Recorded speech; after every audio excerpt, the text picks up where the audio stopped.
പ്രിയ കൂട്ടുകാരെ, ഇന്ന് ഏറ്റവും കൂടുതൽ രോഗികളുള്ള സംസ്ഥാനം ഏതാണെന്നറിയോ? നമ്മുടെ കേരളം തന്നെയാണ്.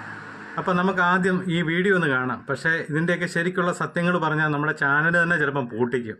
കഴിക്കാൻ പാടില്ല എന്നറിഞ്ഞിട്ടും പ്രായഭേദമന്യേ കണ്ടാൽ കൊതിയടക്കാനാവാതെ വാങ്ങി കറമുറ കഴിക്കുന്ന ലേസ്, അത് ഇതുവരെ നിങ്ങളെ പറ്റിക്കുകയായിരുന്നു. ഞെട്ടണ്ട, അമേരിക്കയിലും മറ്റും ആരോഗ്യകരമായ എണ്ണയിലുണ്ടാക്കുന്ന ലേസ് ചിപ്സ് ഇന്ത്യയിലെത്തുമ്പോൾ നിർമ്മിക്കുന്നത് പാം ഓയിലാണ്. പാം ഓയിലാകട്ടെ നമുക്കറിയാം ആരോഗ്യത്തിന് അത്ര നല്ലതല്ല. എന്തായാലും പ്രതിഷേധം ശക്തമായപ്പോൾ ഭക്ഷ്യോൽപ്പന്ന നിർമ്മാതാക്കൾ തന്നെ രംഗത്ത് വന്നു. പെപ്സിക്കോ ഇന്ത്യ ഇപ്പോൾ പാം ഓയിലിന് പകരം സൂര്യകാന്തി എണ്ണയുടെയും പാം ഓയിലിന്റെയും മിശ്രിതം ഉപയോഗിച്ച് ലേസ് ചിപ്സുകൾ നിർമ്മിക്കും എന്ന് പ്രഖ്യാപിച്ചിരിക്കുകയാണ്. ലേസിന്റെ രുചി ഇതോടെ മാറും. പാം ഓയിൽ ഒഴിവാക്കുകയാണ് കമ്പനി. പകരം സൺഫ്ലവർ ഓയിലും പാമോലിൻ ഓയിലും മിക്സ് ചെയ്ത് ഉപയോഗിക്കും. ചെലവ് കുറവാണ് എന്ന് കരുതി ഉപയോഗിച്ചു വന്ന പാം ഓയിലിന്റെ ആരോഗ്യ പ്രശ്നങ്ങൾ കൂടി കണക്കിലെടുത്താണ് പുതിയ തീരുമാനം.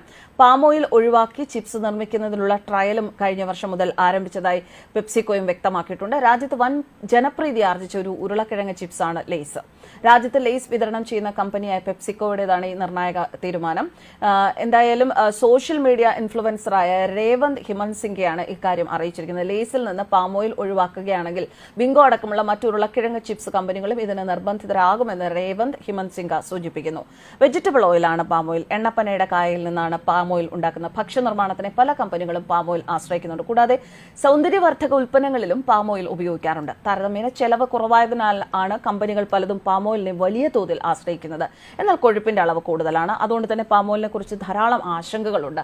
ഭക്ഷണത്തിൽ പാം ഓയിൽ ഉൾപ്പെടുത്തിയാൽ നമ്മുടെ ശരീരത്തിൽ ചീത്ത കൊളസ്ട്രോൾ കൂടുന്നതിന് കാരണമാകുമെന്ന് ആരോഗ്യ വിദഗ്ധർ ചൂണ്ടിക്കാണിക്കുന്നു. ഒരേ സസ്യത്തിൽ നിന്ന് തന്നെ വേർതിരിച്ചെടുക്കുന്നവയാണ് രണ്ട് എണ്ണകളും. എന്നാലും ഇത് വ്യത്യസ്തമാണ്. സെമി സോളിഡ് രൂപത്തിലാണ് പാം ഓയിൽ ലഭിക്കുക. പാം ഓയിലിനെ ദ്രാവക രൂപത്തിലാക്കുന്നതാണ് പാമോലിൻ ഓയിൽ.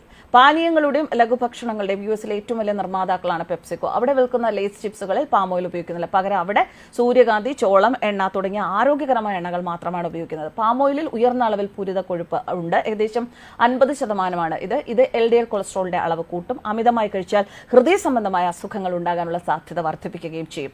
സൂര്യകാന്തി എണ്ണയിലുള്ള പോളി അൺസാച്ചുറേറ്റഡ് ഫാറ്റി ആസിഡുകൾ, പ്രത്യേകിച്ച് ലിനോലെയിക് ആസിഡ്, ഹൃദയാരോഗ്യത്തിന് ഗുണം ചെയ്യുന്ന അവശ്യ കൊഴുപ്പുകളാണ്. പാം ഓയിലിന് പകരം സൂര്യകാന്തി എണ്ണയും പാം ഓയിലും ചേർന്ന മിശ്രിതം ഉപയോഗിക്കുന്നതിനുള്ള പരീക്ഷണവും സക്സസ്ഫുൾ ആണെന്ന് പെപ്സിക്കോ പറയുന്നു.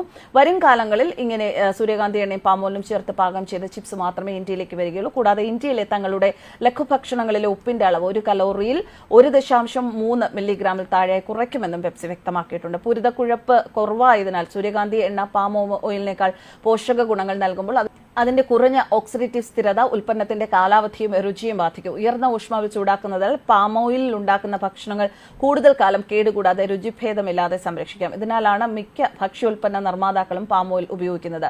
സൂര്യകാന്തി അല്ലെങ്കിൽ സോയാബീൻ എണ്ണയുമായി താരതമ്യപ്പെടുത്തുമ്പോൾ പാം ഓയിലിന്റെ വിലയും കുറവാണ്. ഉപ്പിട്ട ലഘുഭക്ഷണങ്ങൾ, ബിസ്ക്കറ്റുകൾ, ചോക്ലേറ്റ്, നൂഡിൽസ്, ബ്രെഡ്, ഐസ്ക്രീം എന്നിവ ഉൾപ്പെടെ ഇന്ത്യയിലെ ഡസൻ കണക്കിന് പാക്കേജ് ചെയ്ത ഫുഡ് ബ്രാൻഡുകളിൽ പാം ഓയിൽ സാധാരണമാണ്. ഏഷ്യൻ, ആഫ്രിക്കൻ രാജ്യങ്ങളിൽ വിൽക്കുന്നവയിൽ ഉയർന്ന പഞ്ചസാരയുടെ അളവ് വിവാദമായതിനെ തുടർന്ന് നെസ്ലെ ഇന്ത്യ തങ്ങളുടെ ബേബി ഫുഡായ സെറലാക് പഞ്ചസാര ഇല്ലാതെ അവതരിപ്പിക്കാൻ പദ്ധതിയിടുന്നതായി അടുത്തിടെ പ്രഖ്യാപിച്ചിരുന്നു.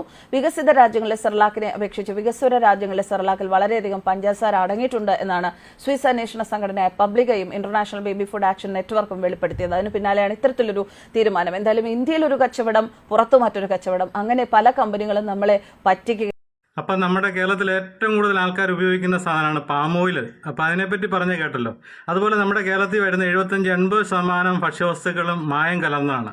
ഇതൊക്കെ പറഞ്ഞു കഴിഞ്ഞാൽ പ്രശ്നങ്ങളാവും.